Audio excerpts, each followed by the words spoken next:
played college baseball at North Carolina State University, and after my senior year I didn't get drafted, and was calling all the teams asking for a chance, didn't get one. And a guy that had worked with my dad selling copy machines when I was a little kid, Nick Belmonte, was in charge of looking for players for independent teams, and couldn't find me a job. And then something broke in Butte, Montana on a co-op team in the Pioneer League in 1995, and I went there with the thought that I'd play that summer, maybe try to get picked up, even though nobody, when I got there, they informed me that nobody had gotten picked up out of Butte, no college senior was there. And so, but I was optimistic that I was going to be the one. And I was doing really well that summer, and the Texas Rangers bought my contract with a month left to go in the season, beginning of August, sent me to Charleston.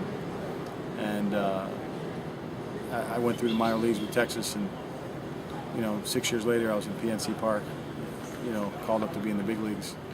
And the same gentleman that called the Texas Rangers on my behalf, Roy Krasik, who works for the commissioner's office now, was actually in PNC Park the day that I was there, just by by chance.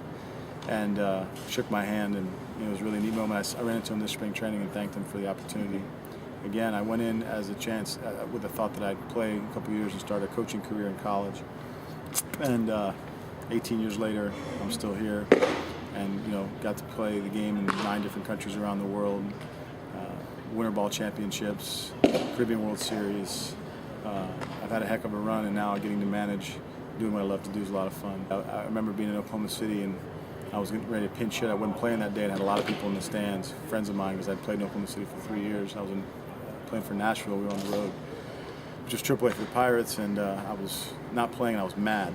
And then the manager told me I was going to pinch hit the 9th, and I went out and got loose, and somebody got on base with 2 outs, and he pushed me back in the dugout and picked somebody else to pinch hit, because when you're going to the big leagues for AAA, you really shouldn't play that guy, because if he gets hurt, there goes his chance.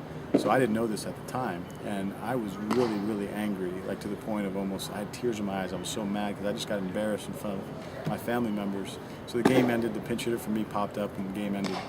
And he came in the dugout. Marty Brown was the manager, who's the AAA manager for the Blue Jays now. And he came right up to me. He says, "You know why I didn't hit for you there?" And I was thinking, he better have a darn good reason why I'm not hitting. He better be explaining something to me right now, because I'm pissed. And he says, "You're going to the big leagues tomorrow." And I remember pointing him in the chest, going, "Don't mess with me, Marty. You serious? Don't mess with me." He goes, "No," and everybody knew and congratulated me. And so it was quite an accomplishment personally, from being a non-drafted free agent and then having a chance to play in the big leagues and having such a long career. I had to overcome a lot of odds, and went through a lot of experiences that now I try to pass on to these guys and help their dreams come true, put them in the best opportunity and mindset, and give them the best chance to make it. I got to hit a home run in the big leagues, only got one. It was off Joe Mays in the Metrodome, and he started the All-Star game that year. He gave me a 3-1 fastball over the plate, and I hit it in the upper deck in the Metrodome over the baggie. And it was I felt like I was floating on air. I was trying not to smile going around the bases.